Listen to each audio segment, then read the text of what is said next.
Okay, welcome everyone. Welcome to the ITS Davis weekly seminar series.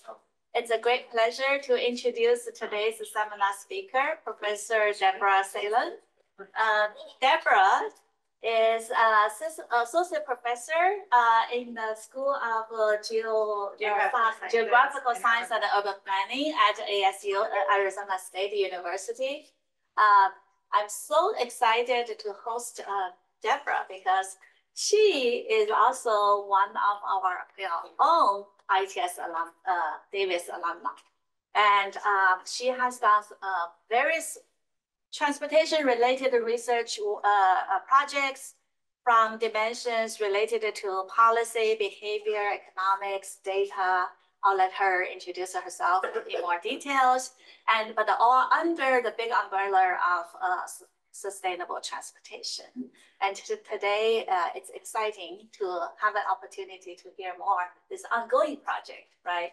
And besides the technical side, Deborah has, in my mind, one of the most productive time in Davis because she also met her husband and both children were born in Davis, right? Yeah, very productive. Welcome, Deborah. There's also a great student here too. It's yeah, stars. Yeah, they were both stars. Yeah. So anyhow, so nice to see everyone. My name is Deborah Salon, and thanks for the introduction, Yo-Yo.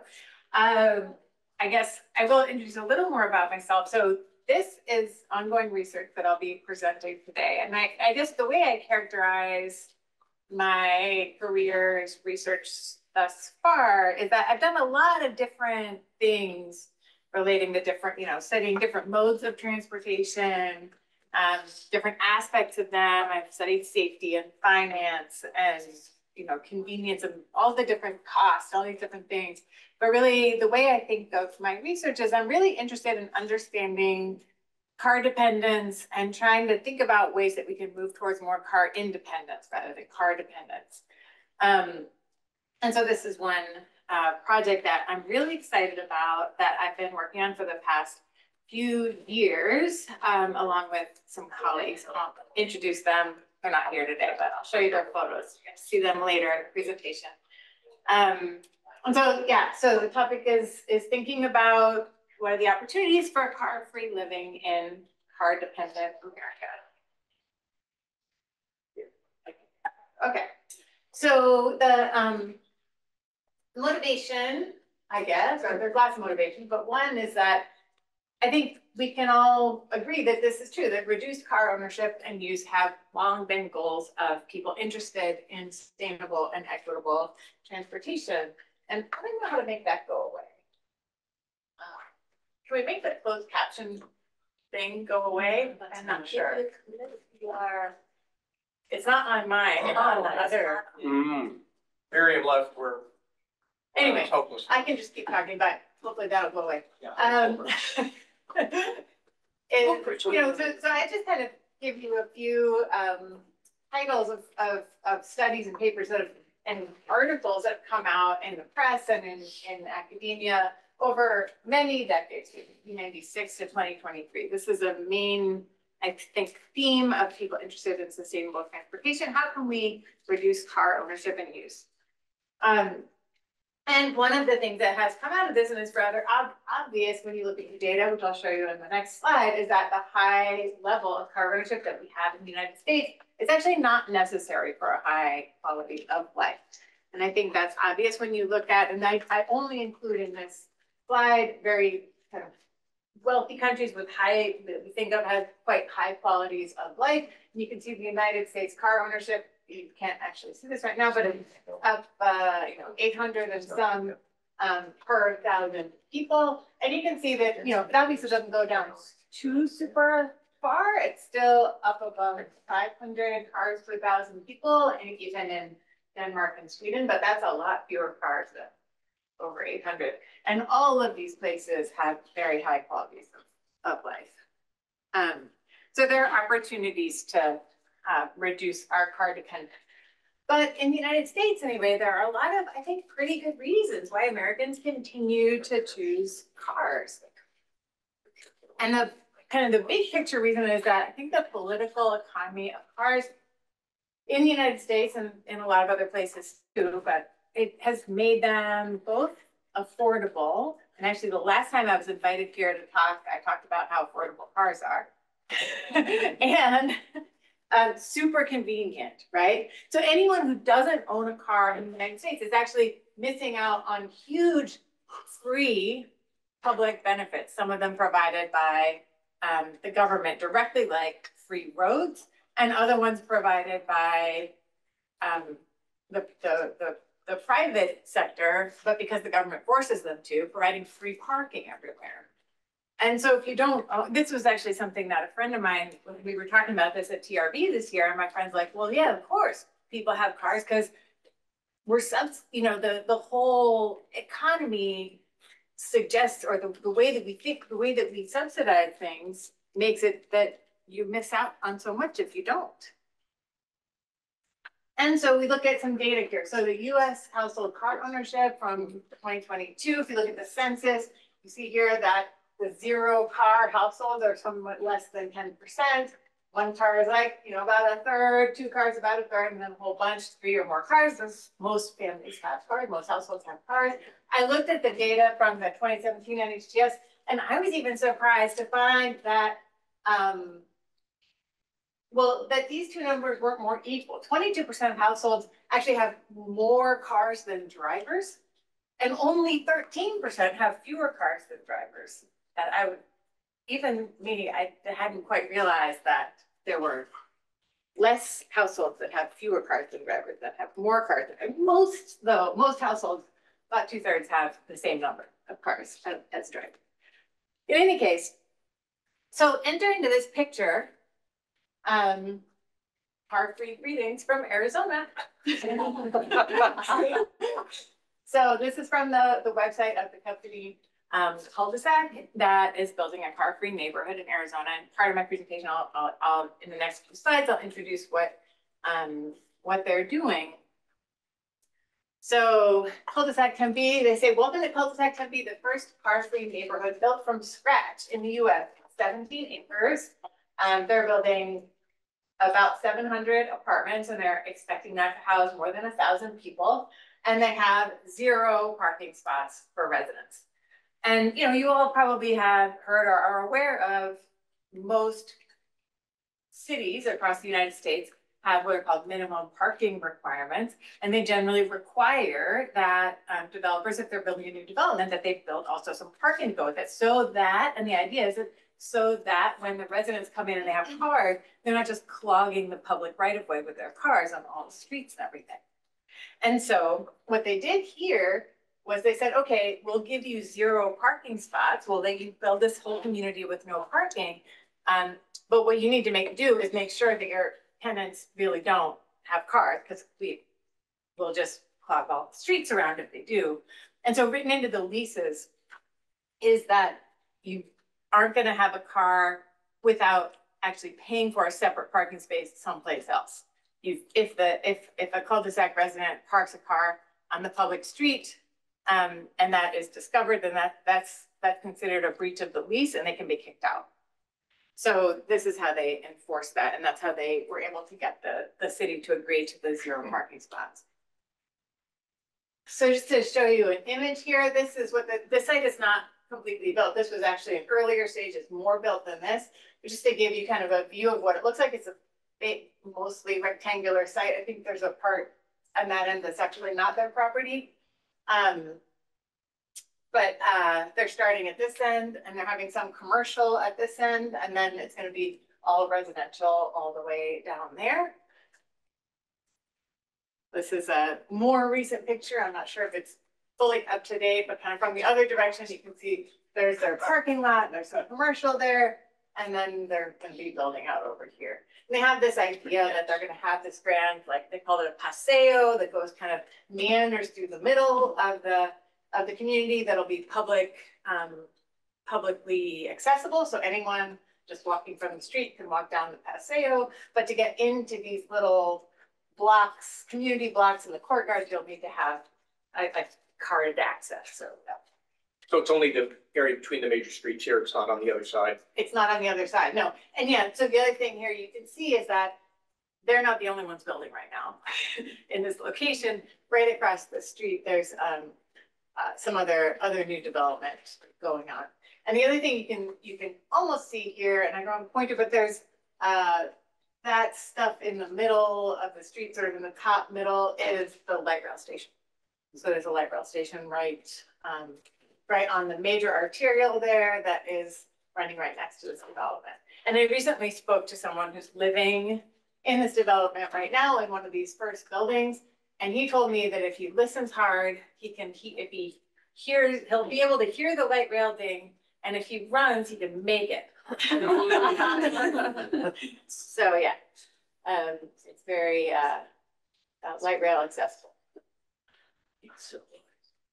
These are some images of what the actual development looks like from the ground. It's going to look, they have this sort of Mediterranean vibe. It's meant to be very nice. I didn't put all the pictures up of in this presentation of what the inside of these places look like, but they're pretty high end. They're very nicely built, nicely pointed apartment living. And then here's a picture of what the light rail stop there actually looks like and what the light rail looks like. And then this is their restaurant that is on site and some of their bike parking that they have outside the restaurant. So, and just one more map showing you where it is. So this is where cul-de-sac is, this little green spot. And this is that major boulevard that you saw, the Apache Boulevard. And these blue points are the light rail stops. And then the green ones are Tempe has recently invested in a streetcar that just goes kind of in this area around ASU. But you can take the light rail to downtown, or you can take the light rail to the streetcar. And there's a streetcar stop here too, so you can transfer and kind of go around. This whole area is not actually that big. I think I didn't put a scale on here, but I'd say this is like a couple miles. So it's not that far, but it's a little bit far if you're gonna walk. You could walk, but it's a little far. But you can see where it is in relation to ASU and downtown Tempe. If you go this direction, a little bit farther, you get to another downtown that's in the areas of downtown Mesa. And the light rail will take you there as well. And if you continue on the light rail a bit farther that way, you get to downtown Phoenix. So it provides access to 3 of the major downtowns in the region. So this development has gotten a lot of press. New York Times back in 2020, capital of sprawl gets a radically car-free neighborhood. Guardian, much more recently, people are happier in a Lawful neighborhood, the US community that banned cars. And the Wall Street Journal from actually even longer ago, new Arizona development bans residents from bringing cars. So they've had tons of articles written about that. And so then you think, wait, so you started out telling us about how the US is so car oriented in all of the policies and planning and the political economy of transportation in our country. And then you say we're having this car-free community in Arizona where we're not particularly alternative mode friendly. And you say, wait, what? How is this possible? And people start asking these questions, right? They say, is it going to be really cheap rent or something? How did they get the money to build that? Who invested in that? And then some people, local people I've heard say, it'll just end up as a glorified dorm for ASU. But I guess the insight that I'll share is that the developers don't need everyone to want this life. In fact, they don't need that many people to want to live car-free in order to be successful. They just need enough people to want it so they can fill their units, right? So it's not that crazy, even in this car-oriented society, to imagine that offering an option for people to live without a car and making that more convenient for them to do could still be a viable business model, I guess is what these folks are going for. Is it only for rent or people can buy it? They're only for rent. Yeah. And so we decided we would look into this a little more. We thought it was a really interesting experiment, and we wanted to understand the demand for car-free living, both for the people actually moving into this development and sort of more broadly as well. And so just to introduce you to the research team, I'm on the research team too, but these are my colleagues. I'm working with Professor Huitan in my school. And then these three students, Nicole Corcoran and Rabab Sadawi, who are both PhD students, and Jordan Hitzman, who's actually undergrad, who's totally awesome, who's been doing amazing work with us as well. And we have asked three related questions that I'll be talking to you about today. So the first one is very simple, just how large is the demand for car-free living in America? Who is interested in this lifestyle? And what are their motivations?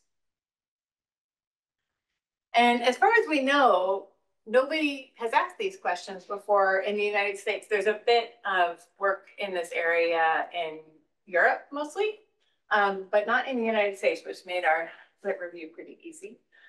But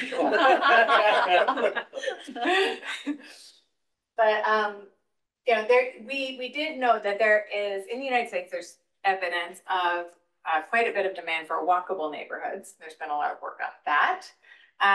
And some evidence that demand may exceed supply for walkable neighborhoods. Now, walkable neighborhoods is not the same as car-free neighborhoods, but they're cousins, I guess. And there has been recently a planning trend toward removing those minimum parking requirements that we mentioned earlier, and also thinking about removing single-family zoning, which are all kind of movements toward ways that we can make our built environment more friendly to alternatives to the car. So in our research, we collected a lot of data over the course of the last couple of years. So we started with a survey of folks who were early, we called depositees. So the way the cul-de-sac company started out trying to build a customer base and a little bit of a buzz for their neighborhood, for their development was, and I don't know exactly how they advertised this, but somehow they got, maybe through Twitter, but somehow they advertised that you could put down just $100 and you would get on a sort of exclusive mailing list and get like first dibs on getting into these apartments once they were ready. And so we call them the depositees. So they put down $100 to be on this mailing list. And there were about 500 people on the actual depositee list, and we surveyed them, and about 20% of them answered our survey. So I'll talk about some of the things they said. With a smaller group of those same people, we did focus groups, in which we learned quite a bit. It was very interesting. I'll share some of those insights. Then we followed that up with a national survey of folks from all over the US, and we were interested in a number of things with that survey, but the main point was to understand the demand for car-free living more at a national scale. And we've been doing some in-depth interviews with the cul-de-sac first residents, so the people who actually signed leases and actually moved in. And obviously our N is very small here, and I'm not really going to talk about that, but that's an ongoing piece of what we've been doing.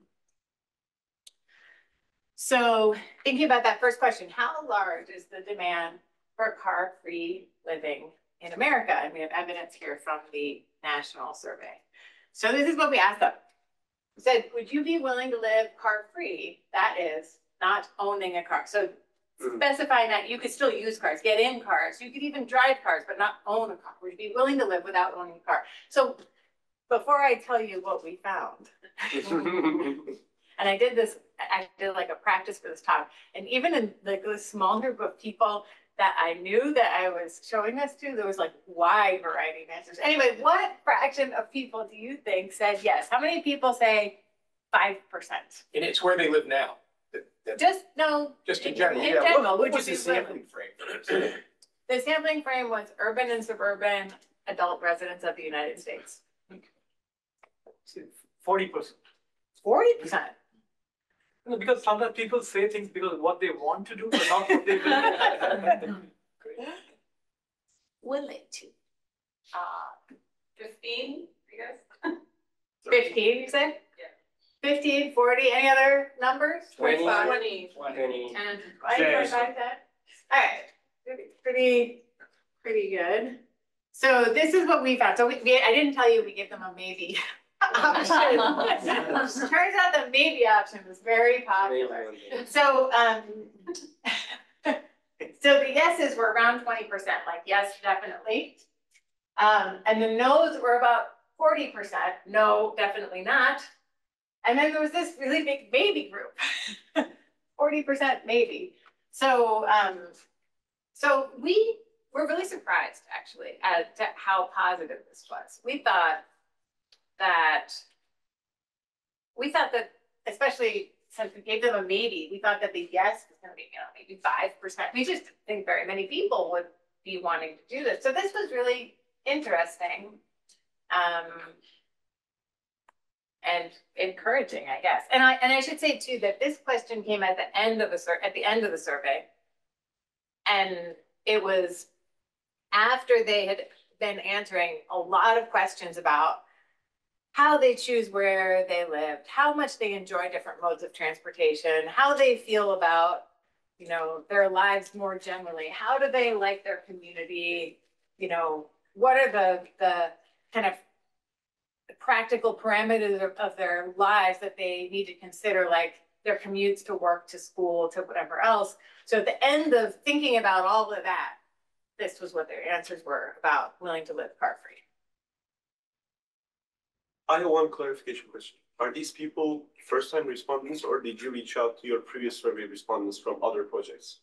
These are first-time survey respondents. And I don't have slides in here about where we did our, happy to answer those questions. If you have questions about survey design or sample design or anything like that, happy to answer them. I didn't put them in. Could you just say, what were they told the survey was about when they were recruited for the survey?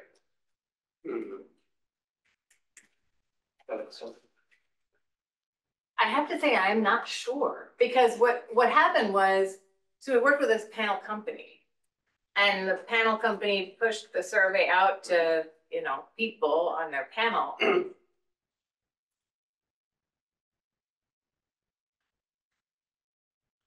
And that's a great question. I don't know how, I don't know that it was advertised as anything specific or Survey, just. your opinions on housing and transportation. I don't know. Something like that, What yeah. would it be? I don't. Yeah, I'm not sure. I mean, they had to, we had the whole IRB thing, so they had there was a cover page, they had to say yes to the, the IRB letter, in Right. which we did say that the survey was about opinions about cars and housing and whatever. But yeah, it's a good question about whether, how it was advertised to whether it even said anything to the panel before they got to that screen.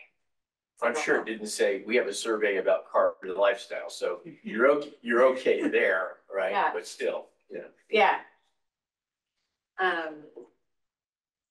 So, okay, so the next thing, so who's interested in the car-free lifestyle? So evidence from both our national survey and the cul-de-sac survey. And so we looked at a couple, I've divided these tables, I got two of these slides, and I divided it into characteristics kind of not just demographics, but characteristics kind of the people, and then next will be sort of opinions and lifestyle. But so we looked at, so the percent of people who said yes to being interested in car-free living, and according to what their characteristics were. So you can see that people who lived in more urban neighborhoods, 30% of them said they were yes, they're interested in car-free living. People lived in more suburban neighborhoods, it was only 14%. So that was a pretty large difference. It seems like urban or suburban neighborhood residents might matter a lot in terms of interest in this. It turns out age was actually like under 60 versus 60 plus. All of the under 60 people were around 22% interested in car-free living, and the older people were really not, which we thought was a little surprising, actually. Students were more interested in car-free living. Non-white people were more interested in car-free living. Lower income people were more interested in car-free living, and those living alone were more interested in car-free living. That all kind of mostly jives with what you'd imagine. But I guess the thing that you might notice is that these differences are mostly not enormous.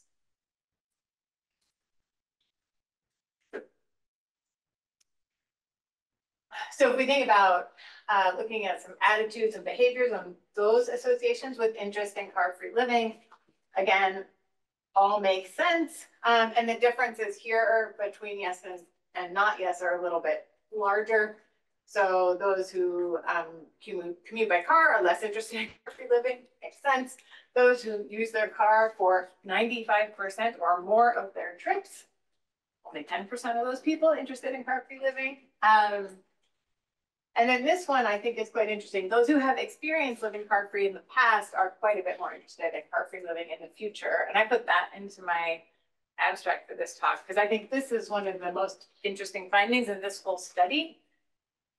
Because if that's true, then that means that living car-free is not a bad experience, right? That doesn't go the other, you'd imagine easily it going the other way, given how much our whole environment is oriented toward cars. You might imagine that someone who lived car-free in the past would say never again, but that's not what we find. You didn't ask where they had experienced car-free. No, that is the major thing that we really wished we had asked more about. Because we didn't expect so many people to say yes to that. It was about half of the respondents said they had experienced living without a car at some point in their lives. And we're not sure more than that. We don't know more than that about what those experiences were. But it was a high fraction, about half. You had 2 questions online, it looked like. Oh, Anybody? I don't see them. Don't worry about online questions. Someone will come to take care of those later. Yeah, during the Q&A session. So we did those were just summary statistics. We did a multivariate model where we looked at the choice or the interest in car-free living, and we had a yes, maybe one day, and no interest categories. And so this just shows some of the marginal effects that were statistically significant. I won't bore you with more details and more tables that we have from our analyses, but you can look at like the 0 line is the no effect line. And you can see that the things that were really like most important, and we had lots of other variables in this model, but pretty much all of those were not statistically significant. All of the demographics, everything just didn't matter. And even this urban, once you accounted for those things, even whether they lived in an urban or suburban area, also practically didn't matter. You can see they mostly go across the 0 line there. But the things that mattered the most were whether they lived car-free in the past and whether they said they always drive 95% or more of their trips are by car. Those were the big things that mattered. As you can imagine too, or as you might imagine saying that they care about the environment and their choices. And I don't remember the exact wording of that attitudinal statement that we asked, but it was basically like, do you think about the environment when you make choices about your life? Mattered as well.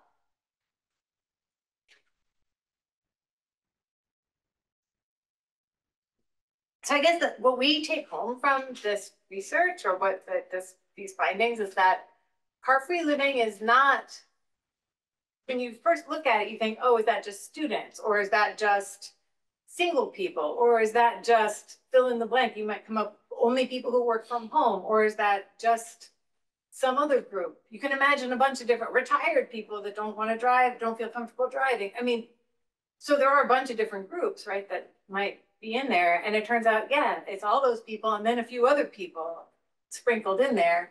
And it ends up being not just one typology of person that's interested in this, and that it's more about their past experiences and their preferences about driving and all these things than it is about their demographic characteristics.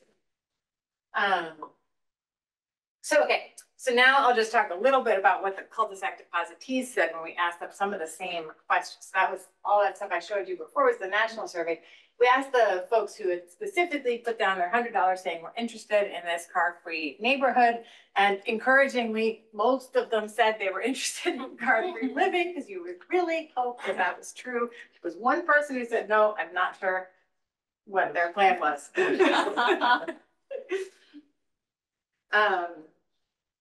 But sort of again, echoing what I just said, that from the national survey and from that statistical analysis showing that demographics didn't seem to matter, what we found here was that the cul-de-sac depositees were kind of normal, kind of average, kind of diverse, kind of not just one type. So their income, if you look at under 50,000, 50 to 100, and over 100,000 household income, it's almost evenly split. A third, a third, a third, which isn't too super far off, maybe slightly more wealthy than average, but not that crazy.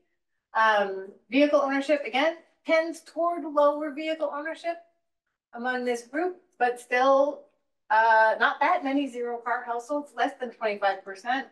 The national average is more like 9-10%. And then, yeah, most of them owned cars. I guess they're gonna sell those Right. Or or park them some far or away. park them someplace else, yeah. But you know, if they sold those, that would pay for at least their first year of rent, probably, if the two car people. Right? Yeah. Yeah. And then over here, it does tend young, right? So the folks who signed up early were more in the young group than the older group, but there's still quite a few people who are older than 30. So it's pretty diverse group. But they have slightly more unusual attitudes. So some of those attitudes that and ideas that were important as predictors of being interested in car-free living or not are more pronounced in this group than were in the national sample. So people who said they think about the environment and their daily choices was like almost everyone. Same thing with people who said, I'm an adaptable person, very adaptable. And maybe that's something that we don't think about in travel behavior modeling that much, but being adaptable, especially if you're thinking about adopting a whole new way of life, that's a pretty important characteristic. And this we didn't include in our modeling before, but we did ask people how much they like traveling by different modes. What was your enjoyment of different things? And in the national sample, this was like 80% like cars, like traveling by car. But in our group that had put down $100 to live at cul-de-sac, it was more than half either were neutral or did not like cars. So it was a little different than the national sample, but still not crazy. Did you ask them, like, do they enjoy driving a car compared to being in a car? We did not. We asked them. Because I like Uber, like people like Uber, right? Just sit down and go. Yeah. And I think it was, do you like private car travel? So it could be driving or riding. It wasn't separate. Yeah. Did you ask whether they liked owning a car, like enjoyed owning a car? We did not ask if they enjoyed owning a car. I don't know if many people would say they enjoy owning a car. That's not really an experience. I mean, maybe it is. Some people are really into their cars. Yeah, some people are really into their cars. That's true. That's true. So our third user question was, what are their motivations? Why are the people who are actually choosing to do this or putting down at least $100 to figure out whether they can do it?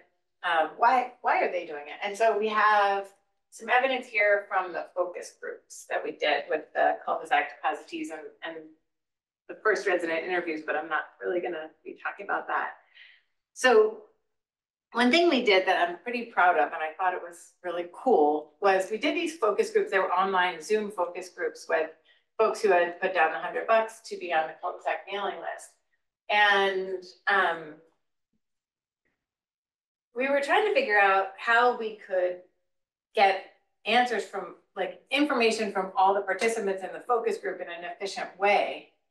And because we were in this online environment, we're like, you know what, we could use one of those online sticky note boards and have like some time during the focus group where people basically writing sticky notes putting them up there, and then we could use that as the basis for our conversations about. And so we did that, and I recommend it. It was really great. It was super, super successful. We had a few tech glitches with it, but on the whole, I think we got really good information out of the focus groups in large part because we did this sticky note approach. So one of the big themes that came out of the focus groups in terms of what are their motivations for wanting to live in this car-free neighborhood was the community. And I think this is, for me, and it could be, I mean, this is what cul-de-sac is selling. It's a big selling point for on their website and everything. So they're trying to sell community. They say, they have a tagline, they say, how you move defines how you live, or something like that. I'm not sure I 100% believe it, but I think they are right that if you're living in a community of people who've intentionally all decided to live without their own cars, then it does build this common interest and sort of common predicament as well. Commonality, and it makes you think that people in your community will share something, right? So a lot of people talk about like-minded, so hopefully meet like-minded people, meeting like-minded people, easier to make friends. I think someone else talked about meet like-minded individuals, being surrounded by others who care about transit and walkability, like-minded. So all these people are saying it would be so cool to live in a group, in a whole neighborhood of like-minded people. So community was a big thing, a big part of their motivation. Another thing that people talked about was the design of the community. They were interested in a community that was specifically designed for car-free living that would facilitate that way of life. There's a bunch of stuff about this particular community that was, you know, Arizona's really hot. I know it's hot here. You haven't seen hot. It's really, really hot in Arizona in the summer. And so, so I think one of the things about the design of this community, you saw the images of them, that all the buildings are white. There's a lot of sort of looking like Greece a little bit, like Mediterranean and other climates that are places that are trying to deal with a lot of heat. They've developed a lot of different like shade structures and this, that, and the other thing to try to make it more livable in the hot climate. And so that's a piece of the design. Or someone was talking about the convergence of nature and buildings. There's some, I mean, it's cool. They have a great gym. They have really good co-working space.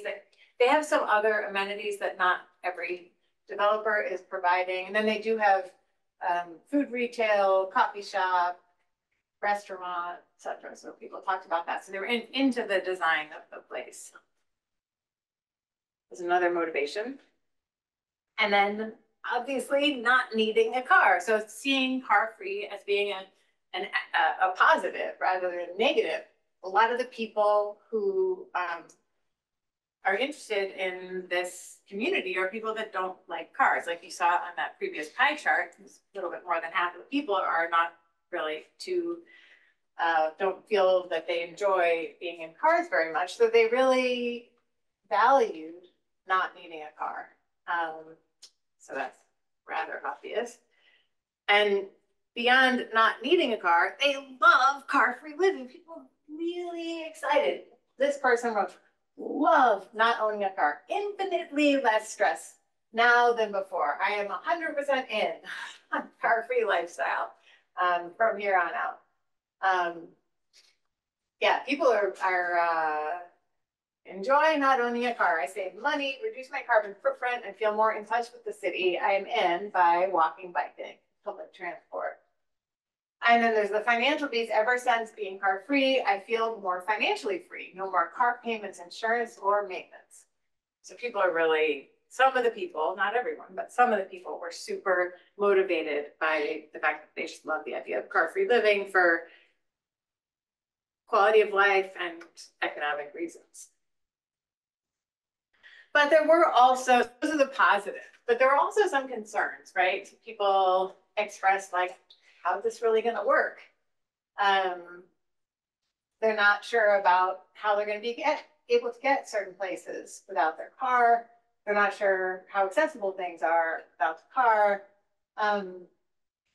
Not sure how they're gonna get to other towns. They're not sure how they're gonna get to their clients' homes. They're not sure if transit's gonna be reliable, et cetera, et cetera. So they're not sure about the time it will take up there, the time it will take to use the light rail, which is a serious concern. This is still the depositees. This is still the depositees. So these are people who put down their money, but they still have some concerns about how well this is actually gonna work. Because these are people who are thinking, you know, not in abstract about doing it, but in really about doing it and trying to understand and think through what that might be like for their actual lives. But the people who say I love it also haven't necessarily started to do it yet. That's true. Well, yeah, some of the people who wrote that they love it, like these folks, I think a lot of these people are already car free. Okay. And without the support of a neighborhood that supports that. So of course they want to move to this neighborhood, right? And then there are some concerns about cost too. A lot of people are concerned about both rent and then concerned about how much it's going to cost if they do need a car. Concerned about cost related to rideshare absent surge pricing. You'd be totally, you know, captive to surge pricing potentially. That people were worried about that. So I guess overall, what have we learned from all of this? And I think there are a lot of people in the United States who are open to car ownership alternatives. And there are a lot of people who are not. People who are interested are a rather diverse group in pretty much every demographic. And as I said earlier, I think it's very encouraging that experience living car free seems to make people want to do more of it rather than less. But I don't know what really this is going to mean for how successful cul-de-sac and other car-free developers will be in attracting and retaining residents. But I think it's I still think it's a super interesting experiment. I'm really glad they're doing it. And I think it's possible that it's going to be a smashing success for a segment of the population that wants this. And we have done some interviews with people who have already moved in, and the people that have agreed to talk to us anyway are quite happy with how it's going. And so with that, I'll stop talking and see what you guys think. So thanks for listening.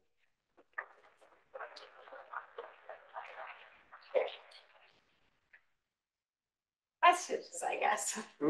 Yeah, we have plenty of time for questions. Yeah. What? I'll go one in the back.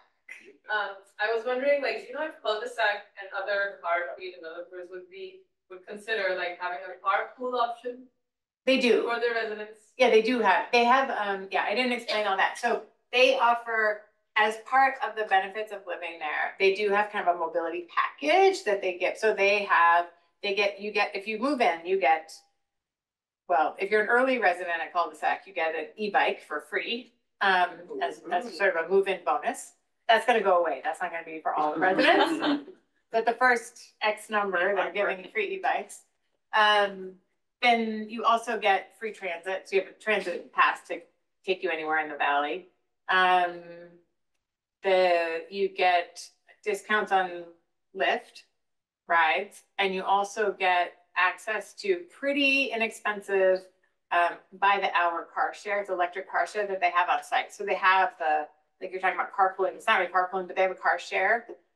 So I think there may be other parts of their mobility benefits package that I'm not thinking of, but that's what I'm recalling right now. So they do provide this mobility benefits package that goes along with your lease. So all these mobility packages, are they subsidized or they like, the developer is going to collect them from as part of the rent? I think Well, that's a good question. Who's paying for all of it? I'm not sure. I think, I'm not sure if the developers, like, for instance, with the Lyft discount, it's not an enormous discount. I think it may be that the company, they partnered with the company and the Lyft company is offering that discount to these people because they think these people are gonna be good customers. I'm not sure. Yeah, it's a good question whether the outside mobility partners are paying for it or whether the cul-de-sac companies paying for it. I don't know who's paying for the Have you mobility. tried like compare like rent nearby houses and in this apartment complex? They're similar. I would say, I think it's not, you don't get an enormous discount by moving in on rent, by moving into this development. Maybe a little bit. The units are very high quality, so it's very hard to say. But it's not obviously super cheap. Yeah, or super expensive. It's average-ish for the area. Yeah, Dawn? What other amenities like are around cul-de-sac? Because it said they had one restaurant and cafe on site, and we know from our experience in West Village that one cafe and one restaurant is not always ideal. Yeah, so I think that that's a really good question. So, I mean, down the street, not too far, but like kind of uncomfortable walking distance, especially in summer, there's a ton of stuff. But it's like But like around that. really immediately adjacent, there's not. Okay. Not just across, not next door across the street, but like half a mile down. But you could take the light rail, and especially since it's free, you take the light for them, and it's included with their rent. They could take the light rail like 2 stops and be in a place with just like a zillion restaurants. What's the frequency of the rail? The light rail's like it's been changing approximately 15 minutes. I don't know if it's 12 or 18 or it's something like that. It's not too bad. It's not too bad, yeah. My question is mainly about the grocery store that you said, like during the lunch, you said it's an okay market. Yeah. This is like, I live next to an okay market in Davis, Westlake, and I can walk there in like probably 20 seconds. I never go there. 20 seconds. Yes. Because like Trader Joe's is much further away, but it's really the heart of like the grocery store understanding that I had in mind. So, what I'm saying is. Do I know how far the Trader Joe's is? Yeah. It's not that far. Like A key variable, how far to the nearest Trader Joe's? Yes, so the question It's not is, very far, actually.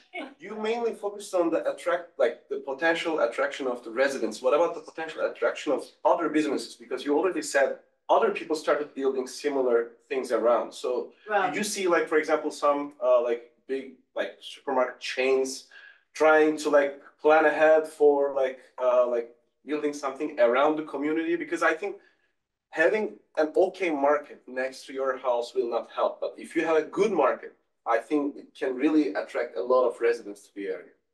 At least that's my experience in this. I have no idea. I know that it's hard to get supermarkets to go in, right? Because supermarkets are very slim margin kind of businesses. I don't know that there's any plans for a big supermarket to go in near there. We have, similar to Davis, we have a lot of supermarkets in Tempe. There are lots. In that corner of town though, I mean, yeah, they have interesting grocery access, actually. They have an okay market on site just for, I think mostly for like, not for your everyday grocery shopping if you're someone who likes to cook. But if I were living there, there's an amazing Asian market, like a couple miles down, that you could take the light rail to, and it's like epic Asian grocery store, huge, huge, huge. And then there's a Target like a mile away, but you can't take the light rail there, you have to bike. And then there's a Trader Joe's that you could take the light rail to. And it's like across the street from the light rail stop. like 4 stops away. So I think the people who are living there probably do a combination of those, but I would do a combination of those places. But, and it's not terrible.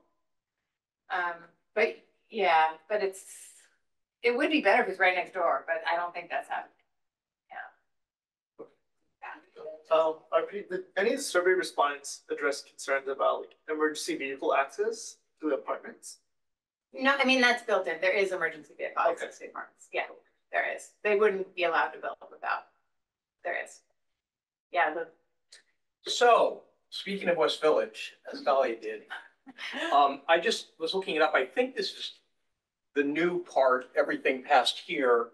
This is from 2019 when they were getting ready to build. This article says 34 acres, 650 units. It sounds very similar to yours, right? Is that This about one. right?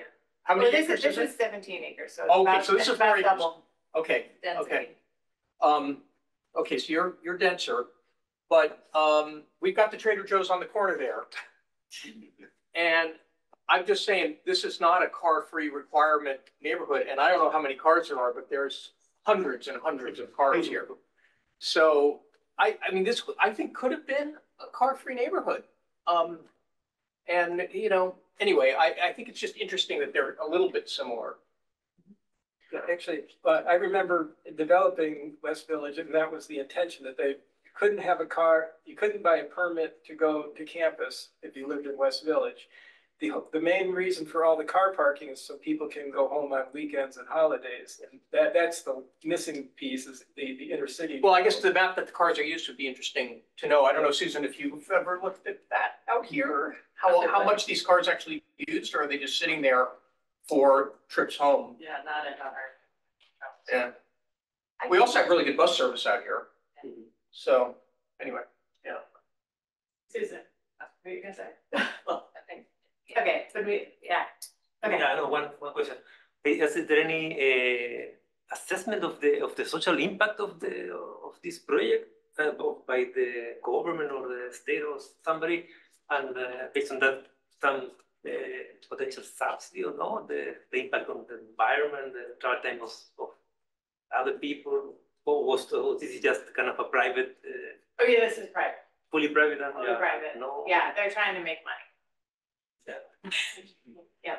I was wondering if you heard anything about like any potential delays or like additional costs of construction, just because like the way the buildings are arranged, like there's always a competition for space like amongst the contractors on construction sites, like this fights will break out over it and stuff, like it's always a big problem. Have you heard anything about this? There were a lot of delays in the construction, but I don't think it was because there was any arguments among the contractors. There wasn't any issues with the spacing of the buildings and stuff? No, not that I know. There were a lot of delays in construction, and I do know a good bit about that. It was because they were constructing during the pandemic, and there's like crazy supply chain issues everywhere, to the point where I was friends with one of the construction managers, and he's like, I can't get, like, we ordered the cabinets, and they're like, they can't even, I don't remember if they couldn't even get on the boats because it was like, because they were ordering from Asia. They ended up canceling that order and just ordering them from a local place so that they could physically get the cabinets for the kitchens of these apartments in. And yeah, there were other things. There were lots of delays because of all of those big international global supply chain problems because of the timing.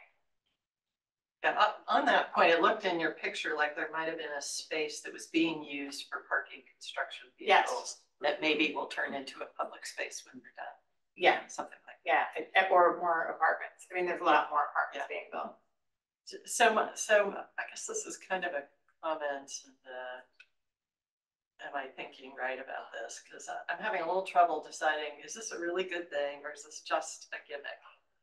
Because if you had a regular apartment building on that site, people could equally choose to be car-free. You don't have to live in a car-free neighborhood to be car-free. You can live in West Village and be car-free. I'm sure there's students living here who are car-free.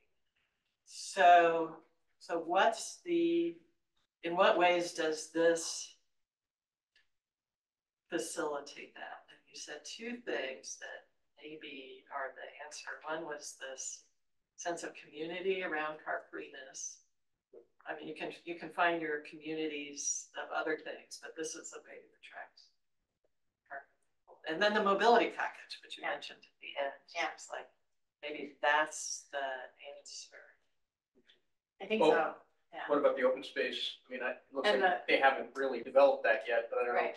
But incidentally, that's another thing. We could have an enormous amount of parkland here if we got rid of all these parking lots. This is like, Yeah, that's, well, that that's, makes it nicer, but it doesn't facilitate car. well, but it might like make it a lack attractive of to parking. live. I mean, we have enough people living here, but that might be one of the attractions, just to get away from cars. Yeah, but I'm just talking about facilitated car-free life. I mean, it's a lot about the location, right? Being on light rail, having something to talk to.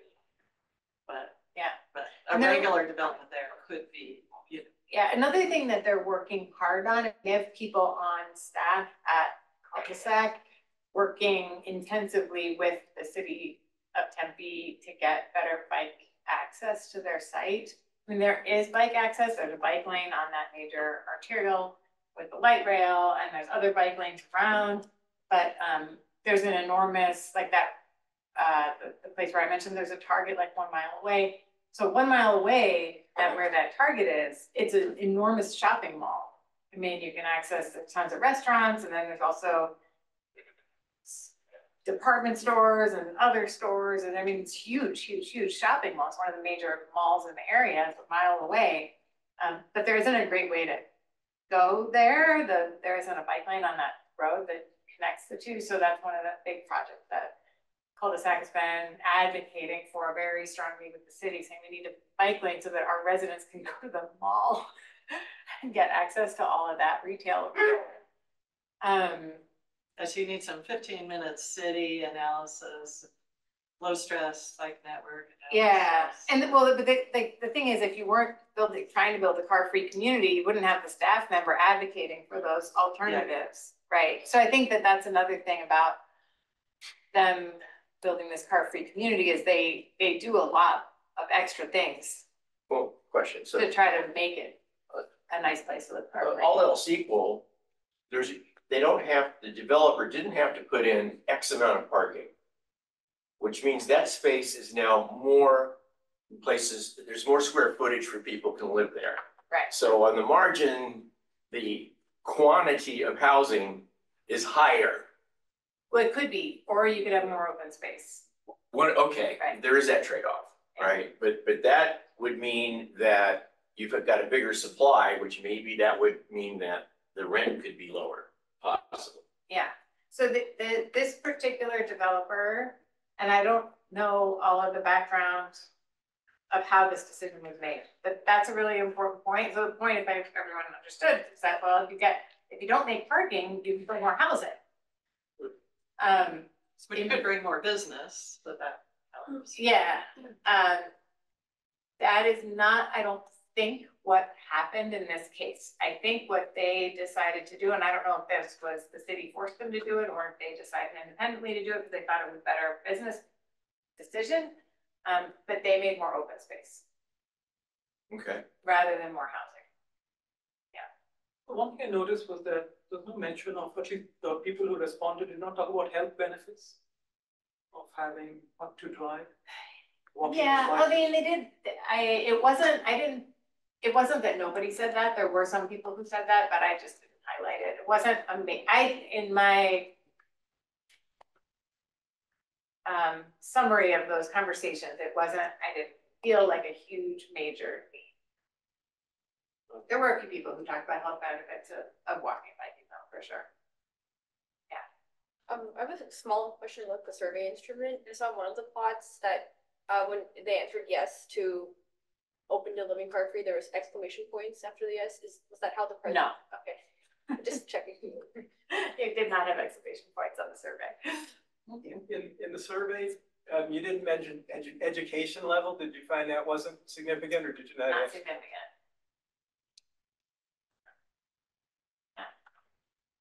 So you mentioned that this is mixed use zoning on this site. Do you know what the zoning classification for this parcel was before cul-de-sac acquired it? And what specifically might have been there beforehand? Okay, and I don't know if it's like, it's a little embarrassing because I work in an urban planning program, but I don't know that much about zoning. So this is, I guess what it's actually, I don't know if it's exactly mixed use zoning or what, it's a planned area development, for what that's worth. And so in order to get, like when they did the plan for this development, to get the permits to do this development, they had to do this planned area development. Anyway, and then previously it was like mobile home park and vacant land. It was really underutilized. The timing of the survey and the focus groups, I mean, you got stuff going all the way back to 2019. So I was kind of wondering, relative to the pandemic, when did some of this timeline When play did we out? talk to people? Yeah, So we talked to people in 2022. okay, Yeah. all right. And also we've continued to talk to people more recently, but the focus groups. Pretty It was sure. kind of 2022. It was comfortably after the pandemic. yeah, Okay. it was, and it was certainly not before the pandemic. Deborah, there are some online questions. Oh, okay, whatever. In the meantime, can you tell us a little more about your planned continued work? So you're talking to folks, are you gonna collect data about their travel behavior? Yeah, so we'll see if we're actually able to do this, but what we hope to do, and what we've started to do is, with a very small number of people, those 6 people that were going to move into cul-de-sac, we did in-depth interviews, before they moved in, and we did a 7-day travel diary with them before they moved in. And then after they moved in, we're hoping to follow up with them and do again in-depth interviews and 7-day travel diaries and try to understand, like, just look at like what those patterns, how those patterns have changed, what they're doing.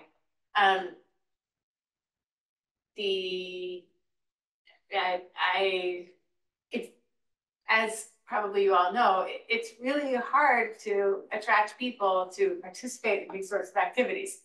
And in this case, the total number of people eligible to participate is rather small. And so, because it's only this one development, they don't have that many people there yet.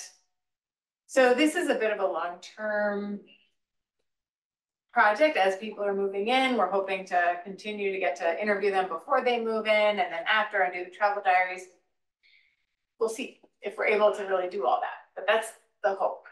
And then tell a sort of bigger story about not just how people imagine it might work in the future, but how it's actually working and what the issues are and what the benefits are.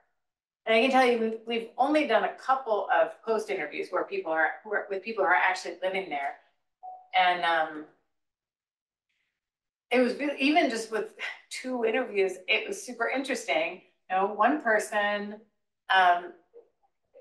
is biking and using the light rail a lot and going out a lot all the time, it seems like, and exploring the region using the transit system, excited about bus connectivity and whatever, and really trying to figure it all out. And the other person is just enjoying living at the community and not going anywhere most of the time, but getting all of their needs met and super happy and loving the community and doing so. So even just in our N of 2, highly diverse transportation patterns, at least. Yeah. Yeah. Hi, I have a question kind of about the survey instrument. So like asking people would you be willing to be car free, and options being yes, no, and maybe. I'm curious, like within that maybe group, how many people like being asked this question are being asked like for the first time or have ever or considering this question for the first time, which I think is interesting because I think the very question like is sort of in American culture just sort of assumed that people don't really question like not going car free. Yeah. But I'm curious, like, do you think the maybe group is people, it's like maybe I've never thought about it, and then maybe a small portion are like maybe and I've actively like thought about this before? I don't know. We did ask, there is a follow-up question on the survey for anyone who said either no or maybe. So why not? And I haven't looked at the answers to that question yet. Yeah, so I'm not sure what they were. All right, there's some stuff on, can you, yes? Yeah, read them. That way everyone can get them. We have this big potential demand for car-free living and reduced car use is needed for net zero emission goals. But it's not going to be realized without policy/political support. What should we be looking at here to tap into this? How could this start to scale up? Well, I don't, so I guess I think that it's a good question. Like, what sort of policies would support this is essentially the question. So I guess, I mean, one big policy that would support it is if cities got out of the way and let developers try it. Because I think it was actually a pretty, my understanding of the story of how this, and nobody asked this question, but how this development came about and how they got the city to agree to zero parking, which is not normal in most places and definitely not in Tempe, was a series of happy accidents, right? Of lucky things, right? They happened to talk to someone on city council and sort of mentioned this idea to them, and the person got excited, and then they talked more, and then they talked to the other city council members, and then, you know, kind of, they ended up by accident making good connections, and I don't think it was super strategic, but they did make the right connections, and that allowed them to move forward with this idea. I think that, like a lot of planning things, like after the first group does it, it becomes easier for them to do it again and easier for other people to copy it in other places, because you can point to this one that, assuming it's successful, you can point to the one and say, well, that worked there, and we think this is a similar enough situation, so we should be able to do it here, and then maybe other places will be amenable to it. But I think that's one big message, is that planners could be more flexible about things like parking requirements, but also things like thinking more creatively about how to support a community like this through their other transportation infrastructure decisions. If the community is being built. Can I just quickly comment on that? It's happening in Davis. My wife's on the planning commission, and developers hate the parking requirement. I mean, it's bad for them. And maybe it's SB 375. I don't know about the different state policies, but they're now evaluating a zero car project in a specific location. And so it's going on. Mm-hmm. And there's a lot of discussion about this in lots of places. Were you gonna say something? And can I add something? Also, I've been hearing a lot of challenges in the investment in public infrastructure, which typically comes from the public sector. And now this can be a very good starting point to think more creatively, attracting private and public partnership on, because this is, even though it's only for housing development, apartment development, but it does impact the alternative transportation mode, the infrastructure supporting those, right? Through their advocating. Right now it's advocating, but it could be potentially more partnerships beyond just advocacy. Mm-hmm. Well, they probably pay some impact fees. So. I don't know. I don't think that the city gave them any financial, like, special deals, but I can't say 100% sure one way or the other. So yeah. The biggest thing, like you said earlier, is for them to just get the hell out of the way. I think it's a big thing. Yeah. Get out of the way. I have a doubt. One of the conclusions that maybe I misunderstood. You said that it was good that the people that have tried car-free life before, now they are 25% something like that were willing to. But I'm not sure if it is really positive, or maybe I'm misunderstanding something, because the people that have experienced car-free for some reason before, some of them did it because they wanted to. So you will catch them still wanting them. Yeah, maybe. But if you think that maybe if it was, I mean, because it can actually be seen as a negative thing, because if it was innocuous to if it made nothing in them, then half of the people may choose randomly, I mean, to go through car free or non car free, and you get only 25% there. So I don't know if I'm explaining myself, but it is endogenous because the people that have experienced before car free, Maybe they chose it. they chose it. Yeah, So, I understood that, yeah. So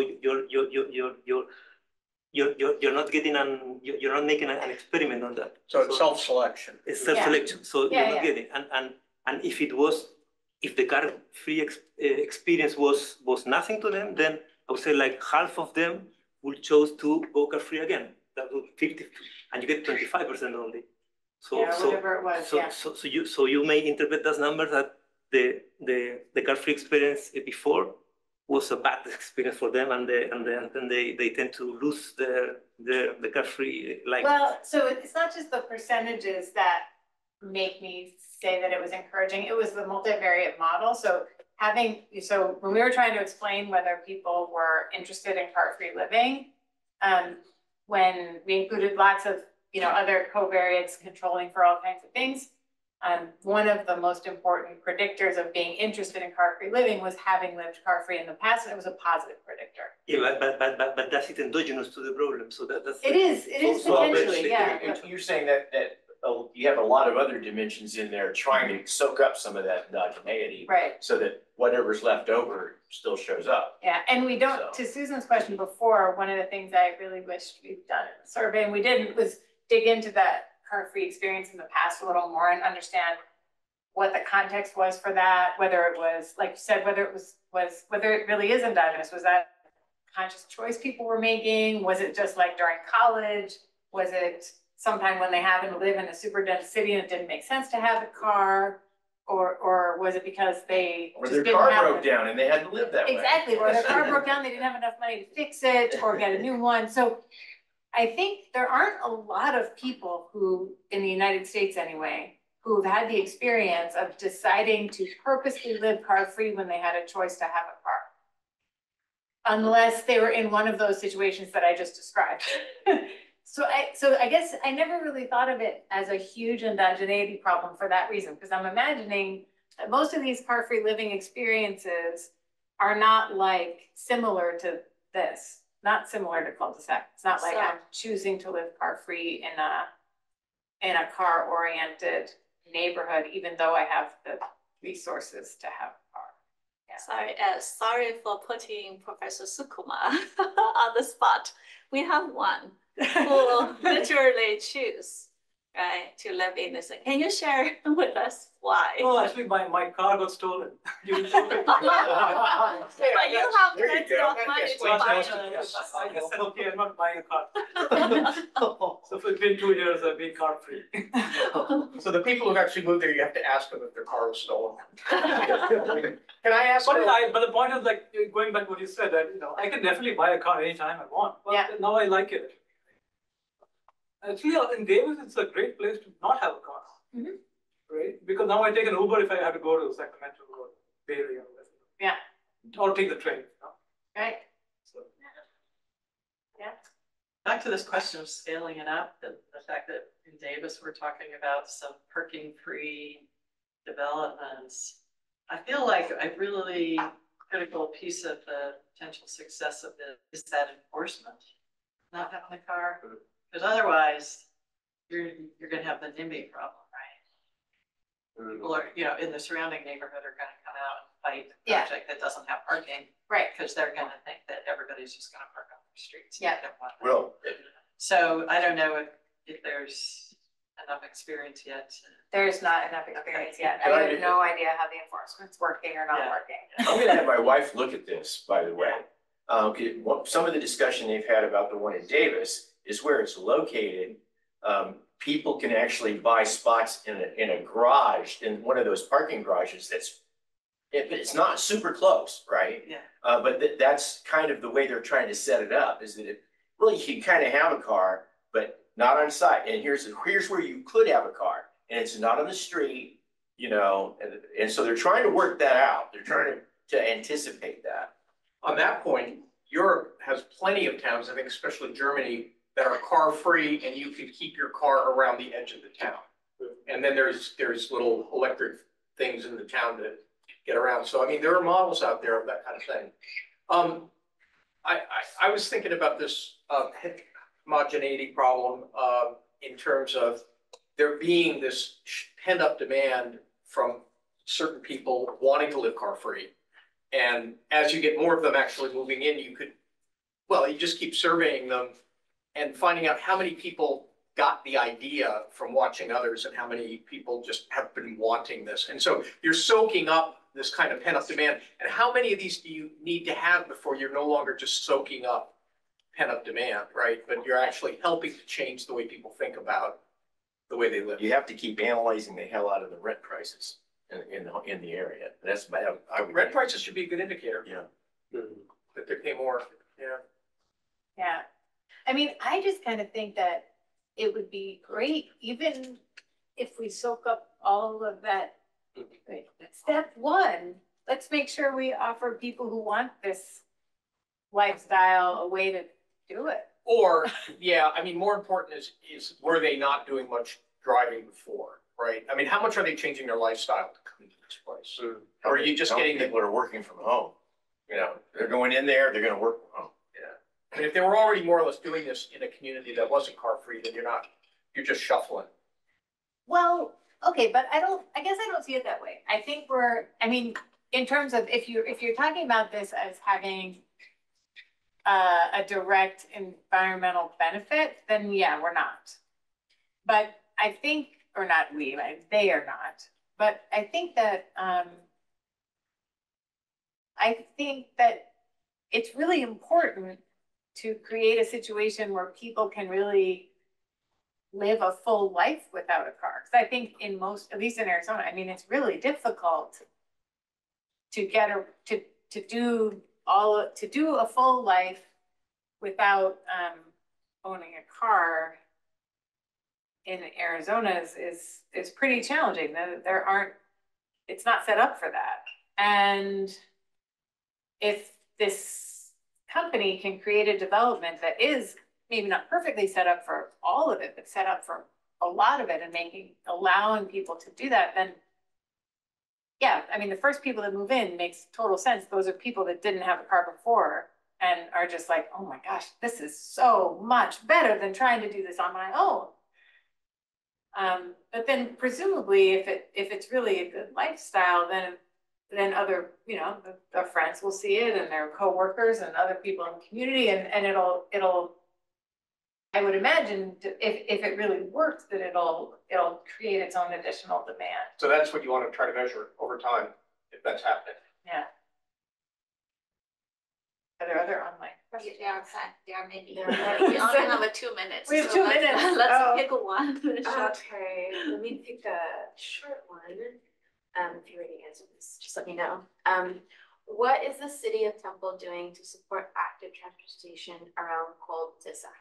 Oh yeah, active transport. So the area, actually I have another project where I'm looking at biking in Tempe and not active transport other than biking, I guess biking and scooters, but the quadrant, if you kind of divide Tempe's kind of a big rectangle, and if you sort of divide the top north half of it into quadrants, the area where cul-de-sac is kind of the worst for biking.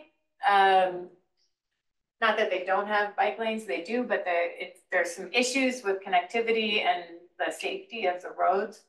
And so that is something that Tempe needs to work on. And like I was mentioning, there's a staff member at the company that's been actively working with the city to try to fix that problem, which hopefully will work. So there are no bike lanes right around that? There are bike lanes all around there. Okay. It's just that the street that those bike lanes are on, I mean, it doesn't feel very comfortable to bike. I have biked on that street because I thought, I'll just try this.